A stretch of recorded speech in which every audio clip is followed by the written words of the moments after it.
제가 가슴이 되게 아팠는데 어떤 거였냐면 지금 빠진 것도 심각한데 내년도는 또 침체가 온다고 하니까 이거는 뭐 더 이상 생각할 수가 없다. 그러니까 지금 빠진 것도 겨우겨우 참고 있는데 내년도 침체가 오는데 더 올라간다? 그렇게 볼 수가 없지 않습니까? 그러니까 힘들다는 거죠. 제가 얘기를 듣는데 마음이 너무 아팠어요. 그게 절망이죠. 너무 절망스럽죠. 예, 뭐 더 말할 게 있나요? 그럴 수 있죠, 충분히. 그래서 여러분에게 말씀드리고 싶은 겁니다. 여러분이 생각하는 것처럼 그렇게 끝이 오진 않습니다. 2019년도에도 그랬다라고 제가 아까 보여드렸죠. 생각하는 것 이상입니다. 다른 것들이 있어요. 눈에 보이는 것과 다릅니다.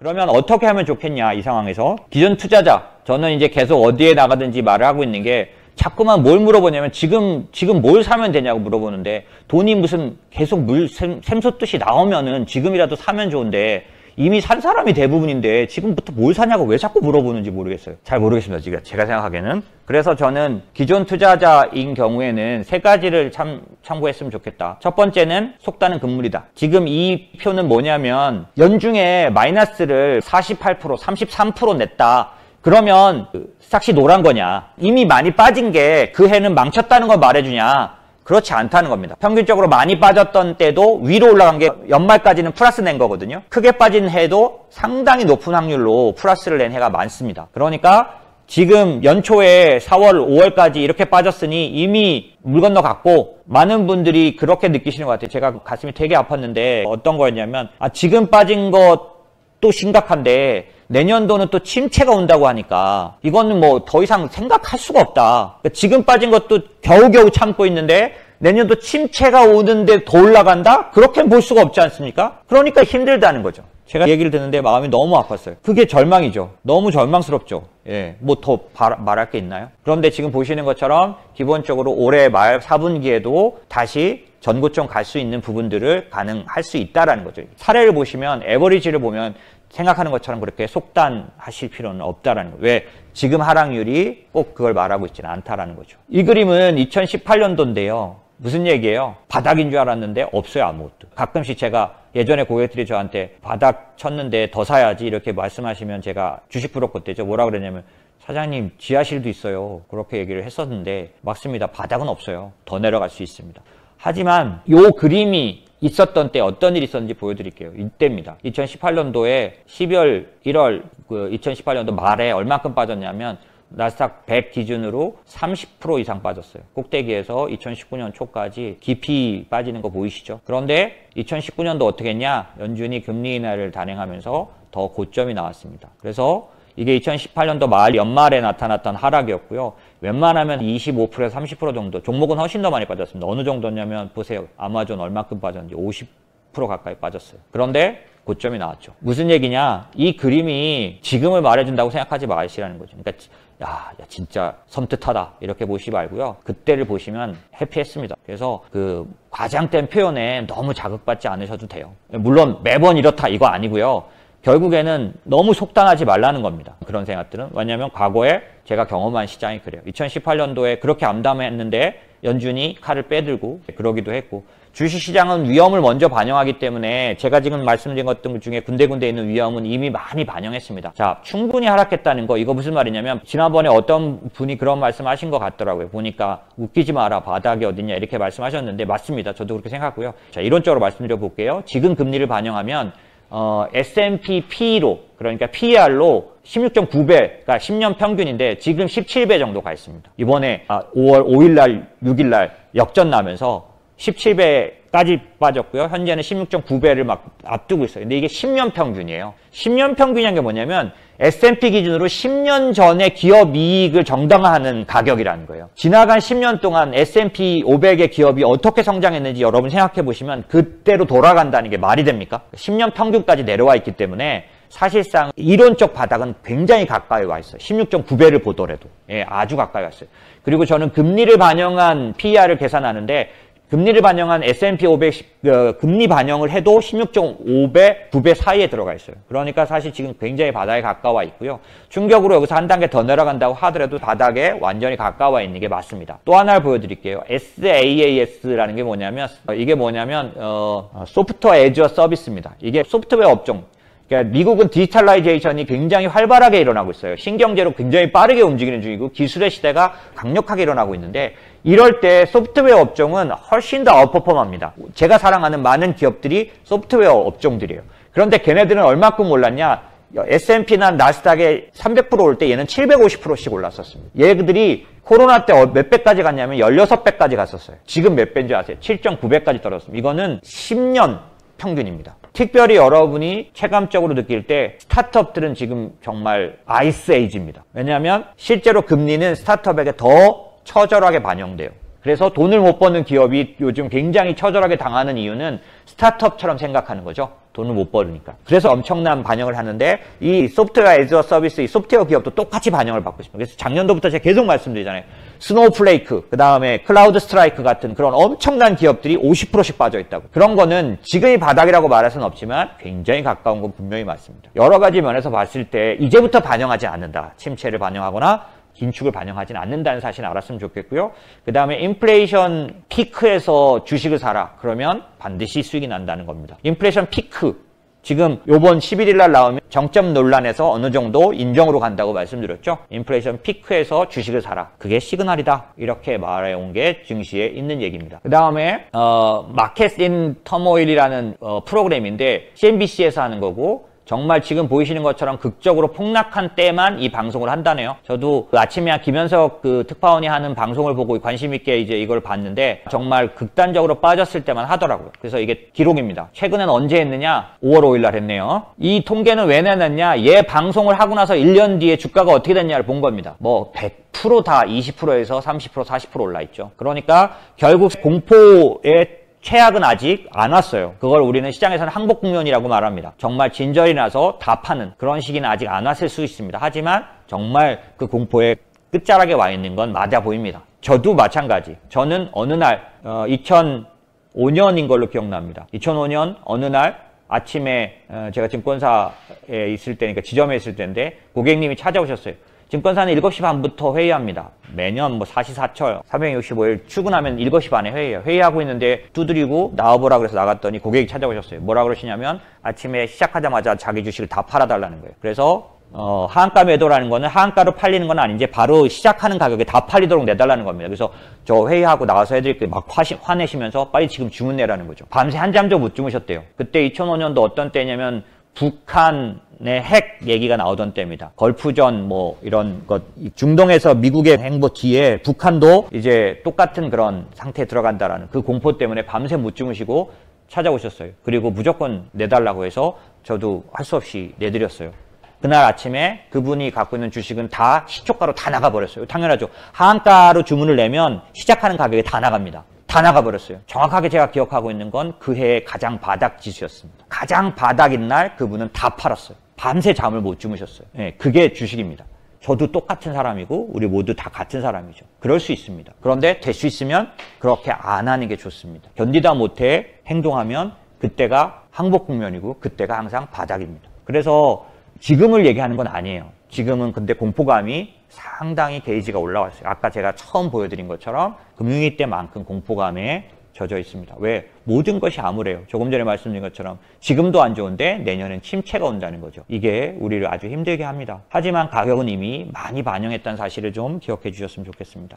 자, 보이는 게 다가 아닙니다. 신규 투자자, 기존 투자자 모두에게 말씀드리고 싶습니다. 보이는 게 다가 아닙니다. 무슨 얘기냐면 유로달러 선물에 가면 올해 내년도에 어떤 이상한 징후가 보이냐면 금리가 내려갑니다. 금리가 내려간 걸로 예측이 나오고 있어요. 이게 무슨 얘기일까요? 보험적 금리 인하라는 걸 할 걸로 보고 있는 겁니다. 보험적 금리라는 게 뭐냐? 2019년도에 3번 제롬 파월이 인슈런스 컷이라는 이름으로 금리를 3번 내립니다. 보세요. 15년, 16년, 17년, 18년까지 계속해서 올리던 금리가 갑자기 3번 내려가죠. 저게 보험적 금리 인하라는 겁니다. 94년도에도 저걸 했어요. 저게 무슨 얘기냐? 왜 유로달러 선물에 보험적 금리 인하가 보이냐? 연준이 인플레이션을 잡기 위해서 중립금리까지 밀어 올리지만 시장이 견디지 못할 거라는 겁니다. 그러면 즉각 보험적 금리 인하로 대응할 거라는 게 유로존 금리 시장에서는 반영되고 있는 중이죠. 그럴 수 있죠. 충분히. 그래서 여러분에게 말씀드리고 싶은 겁니다. 여러분이 생각하는 것처럼 그렇게 끝이 오지는 않습니다. 2019년도에도 그랬다라고 제가 아까 보여드렸죠. 생각하는 것 이상입니다. 다른 것들이 있어요. 눈에 보이는 것과 다릅니다.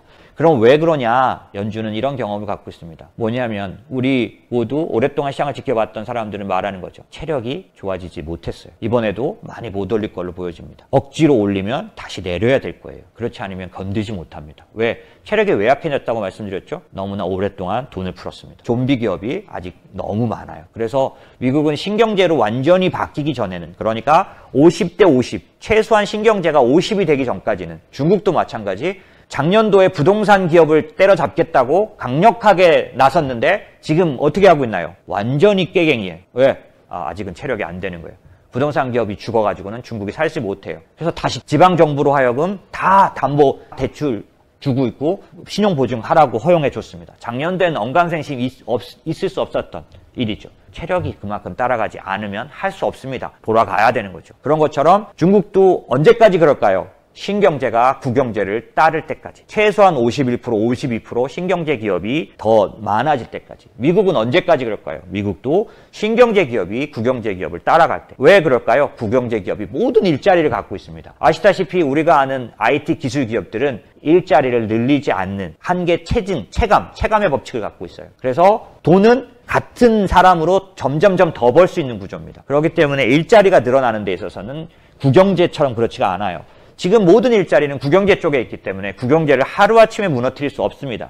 그래서 연준은 코로나 때도 돈을 풀고 금리를 내리면서 바로 무슨 정책을 쓰나요? 정크본드를 사서 부도가 안 나게 만들죠. 부도가 나면 시스템 위기가 옵니다. 시스템 위기가 오면 정말로 복구불능, 10년, 20년 가는 재난이 와요. 그렇게 하면 패권 지위를 획동국 못하죠. 그렇기 때문에 연준은 울며 겨자 먹기라도 계속해서 돈을 풀고 금리를 내릴 수밖에 없습니다. 살려야죠. 언제까지요? 신경제가 국영제를 따라잡을 때까지. 그러고 나면 이때는 부도를 봐주지 않게 될 겁니다. 그러면 어떻게 될까요? 지금 우리가 말한 이런 법칙이 이젠 더 이상 통하지 않는 때가 옵니다. 그게 그레이트 리셋이었죠. 그런데 이번엔 오지 않았습니다. 지난 코로나 직전에 그레이트 리셋이 유행처럼 번졌었죠. 그 리셋은 아직 오지 않습니다. 왜? 충분히 체력이 되질 않아요. 그런 면에서 충분히 올리면 내릴 수밖에 없습니다. 보시는 것처럼 그거는 40년 동안 반복돼 왔죠. 어쩔 수 없는 겁니다. 신경제로 가고 있는 중이라고 보여지고요. 두 번째는 지금이 기술의 시대인 거를 제발 잊지 마시기 바랍니다. 무슨 얘기냐면 기하급수 기업이라는 거죠. 이게 무슨 얘기냐? 작년까지 돈을 못 벌었지만 한 해 만에 돈을 버는 기업이 과거하고는 다르게 생깁니다. 무슨 얘기냐? 포춘 500대 기업이 시총 1조를 가는데 20년이 걸렸다면 지금 오큘러스라는 기업은 6개월 만에 시총 1조를 갔습니다. 왜? 그만큼 돈을 벌어 제낀다는 거죠. 어떻게 그렇게 가능하냐? 기하급수 성장을 하기 때문이에요. 오른쪽에 보시면 기하급수 곡선과 산술급수 곡선은 얘기가 다르죠.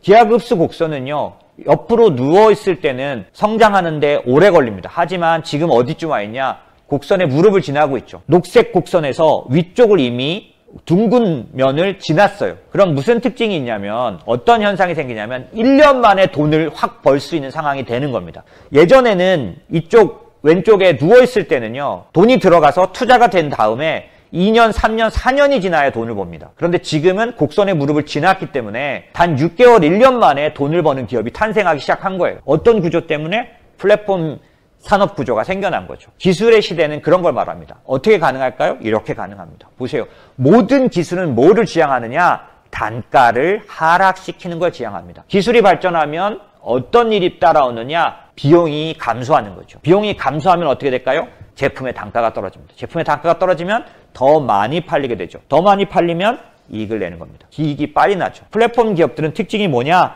자본을 적게 들입니다. 보이시는 로컬 모터스라는 기업은 위에 있는 건데 자동차를 3D 프린터로 찍어냅니다. 24시간 만에 한 대씩 찍어요.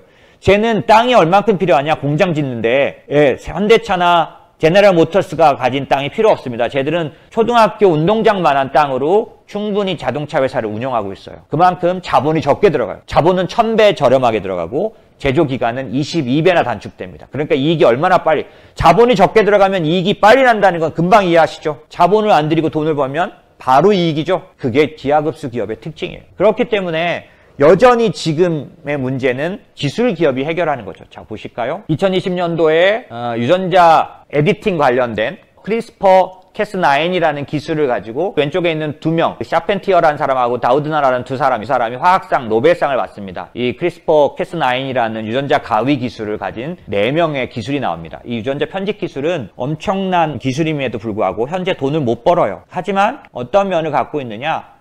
이 에디팅 기술들을 가진, 유전자 편집 기술을 가진 기업들이 이렇게 이 사람들, 다우드나 그 다음에 샤펜티어, 펑장 이 사람들이 다 나와서 회사를 차렸어요. 돈을 지금도 한 푼도 못 법니다. 하지만 어떤 일이 벌어지고 있느냐? 거기로 돈은 무지막지하게 몰려 들어가고 있는 중이고 코로나가 터지면서 임상을 진행 못했지만 빅파마라고 말하는 파이자부터 해서 얀센 뭐 이런 회사들이 전부 다 유전자 관련된 기술에 뛰어듭니다. 왜?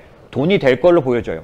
왜 돈이 될 걸로 보여주냐면 라이트 법칙 때문입니다. 라이트 법칙이란 게 뭐냐면 생산이 2배 될 때마다 비용이 15%내서 20%씩 내려간다는 거예요. 생산이 많아지면 비용이 감소한다는 겁니다. 이건 전기차 시장에서 바로 볼 수 있어요. 작년도 21년도에 전 세계 전기차 생산량이 660만 대였습니다. 이게 올해 거의 2배까지 갈 수 있을 텐데 2배 가게 되면 가격은 15%에서 20% 떨어지는 거죠. 그런 식으로 계속해서 빠르게 시장이 성장할수록 대중화율이 10%에 들어가면 성장 속도는 4배가 된다는 게 그래서 나오는 겁니다. 무어의 법칙과는 좀 달라요. 라이트 법칙은 생산의 법칙입니다. 이것들이 지배하는 게 기술의 시대예요. 2배씩 늘어날 때마다 20%씩 가격이 떨어지는 법칙.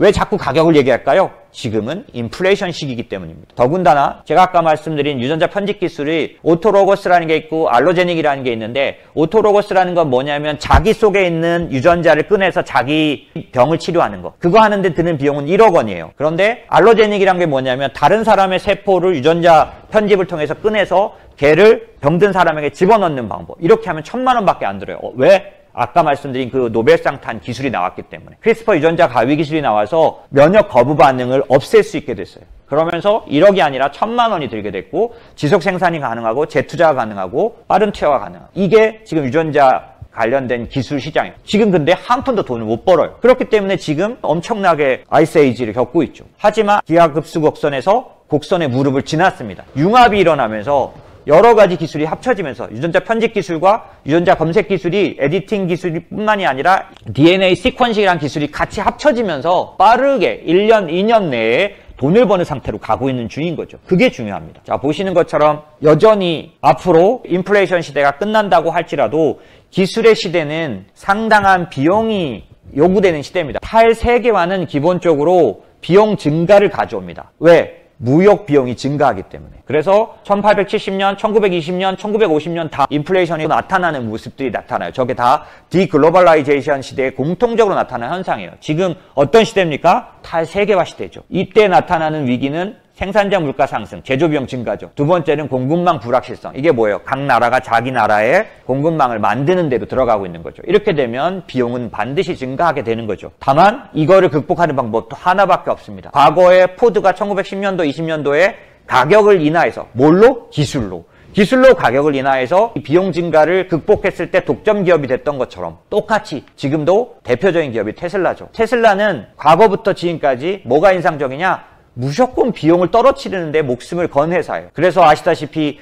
라이다라는 거 안 쓰고 카메라 6대, 8대로 해결하는 그런 기술을 처음부터 사용했죠. 그런가 하면 기가 프레스 통째로 찍으니까 훨씬 더 비용을 줄이는 거죠. 그 다음에 수직 계열화라는 걸 통해서 일론 머스크가 투자한 회사들을 보면 자기가 만드는 전기차를 전부 다 자체 계열사 안에서 해결할 수 있는 데다 전부 투자하고 있어요. 친환경과 자동 로봇과 그 다음에 인공지능과 이 모든 투자한 회사들이 수직 계열화를 가고 있고 단 여기서 하나 일론 머스크가 걸리는 게 하나 있죠. 되지 못한 거. 뭐냐면 배터리. 2차 전지에 들어가는 원료들은 어떻게 할 방법이 없었던 거죠. 왜? 2차 전지에 들어가는 원료, 리튬, 니켈, 망간 얘들은 다 어디서 만나요? 몇 군데서 만납니다. 칠레, 인도네시아, 남아공, 콩고 같은 데서만 나는 거죠. 근데 얘들이 무슨 일을 하고 있어? 요즘 수출 금지 이런 식으로 원자재 안보라는 게 지금 대두되고 있는 거죠. 그렇기 때문에 쟤들이 더 이상 쟤네 나라에서 가져가지 못하도록 하는 전쟁에 들어가서 자원 전쟁에 들어간 거죠. 그러면 이렇게 되면은 천하 없는 테슬라조차도 비용 증가가 올 수밖에 없게 되죠. 일론은 그걸 벗어나기 위해서 벌써 2년 전부터 뭘 합니까? 폐배터리, 리사이클링을 이미 투자하기 시작했죠. 그래서 어디로 가 있어요? 현재 맨 밑에 조선일보 기사 보시면 테슬라는 원자재 92%를 회수 시스템을 통해서 해결한다. 니켈 1300톤 이런 식으로 이미 거기에 들어가 있는데 이게 사실은 과거의 기술 기업의 전형적인 모델입니다. 수직 계열화는 밸류체인을 해외에다 안 만들어요. 스페이스X는 전부 다 미국 내 회사에서 다 해결합니다. 제조, 로켓, 뭐든지 간에 전부 다 미국에만 있고요. 그걸 해결하려고 찾아낸 방법이 뭐예요? 로켓 재사용입니다. 저게 아주 놀라운 발견이잖아요. 넘브 로켓을 재사용하죠. 그래서 계속해서 낮은 단가에서 사업을 계속하고 있는데 이것들이 다 뭐냐면 밸류체인을 자국 내에다 완전히 해결하는 거예요. 특별한 리스크가 생기지 않는 거죠. 네, 이런 식으로 기술 기업들이 가고 있다는 거고 보시는 것처럼 결국에는 제가 말씀드리고 싶은 건 뭐냐면 앞으로 오게 되는 자국 내 온쇼어 밸류체인이라든지 그다음에 자원 전쟁, 그 다음에 에너지 전쟁, 이 모든 것들을 극복할 수 있는 방법은 1910년대, 1920년대에도 동일하게 포드나 이런 모델을 통해서 우리가 알 수 있는 것처럼 기술입니다. 앞에서 설명드린 것처럼 생산이 2배가 되면 비용이 15%, 20% 감소시키는 것은 기술이에요. 그렇기 때문에 기본적으로 저희가 장기적으로 2년, 3년을 생각한다면 기술기업에 관련된 관심을 놓지 말아야 할 것이고 기하급수 곡선에 따르면 무릎을 지났기 때문에 돈을 버는 기간이 과거의 20년이 아니라 과거의 5년이 아니라 1년 6개월로 줄어들고 있다는 사실을 기억하세요. 그래서 지금은 돈을 못 버는 기업이니까 엄청나게 박대를 받지만 어떤 기술들은, 다는 아니죠. 어떤 기술들은 1년, 2년 내에 돈을 벌 수 있습니다. 그렇다면 지금 틀림없이 냉대를 받고 있겠죠. 그런 기업들에 투자하는 것들은 그다지 나쁘지 않다라는 것들이 제 생각입니다. 제가 지금 여러 가지 말씀을 드렸지만 그 안에 있는 팩트들은 조금 더 참고를 하십사 해서 말씀을 드린 거고요. 오늘 제가 말씀드리면서 다소 과격했다면 용서해 주시고 의견이 안 맞으셔도 용납해 주시고 저는 그냥 여러분들이 너무 극단적인 치우친 공포나 치우친 생각에 빠지지 않으셨으면 하는 마음으로 말씀드린 거기 때문에 그냥 잘 받아들여 주셨으면 좋겠습니다. 혹시라도 여러분들이 도움이 되시는 부분이 있다면 그 부분만 받아들이셔서 여러분 투자에 반영하셨으면 좋겠고요. 과거에 제가 오랫동안 지켜보면서 느끼기에는 사실 항복 국면에 가까이 온 것 같습니다. 공포가 극대화돼 있고 마지막 완전히 항복하기 직전처럼 느껴져요. 모든 것이 자꾸만 둘러싸기만 해서 힘드시겠지만 조금만 더 참으시면 될 것 같고요. 이 안에는 많은 것들이 변화를 기다리고 있다는 사실도 좀 기억하시면 좋겠습니다. 여전히 말씀드립니다. 단기와 장기 포트폴리오를 분리해야 합니다. 단기 포트폴리오 내에서 너무 그거에만 뭘 지금이라도 팔아야 되는지 이러지 마시고 내가 들고 있는 장기 포트폴리오, 연금이든 퇴직연금이든 아니면 우리 아이들에게 줄 돈이든 이런 것들에 대해서 이제 충분히 하락하고 충분히 가치를 인정할 수 있는 존재를 편입할 수 있는 기간으로 앞으로 기간을 좀 쓰셨으면 그런 자산의 입장에서는 아주 유리한 기간이다 라고 생각이 들고 그런 측면에서 틀린 말이었을지라도 좀 도움이 되셨으면 좋겠습니다. 긴 시간 들어주셔서 감사드리고요. 질문 남겨주시면 저희 라이브 때 제가 답을 하도록 하겠습니다.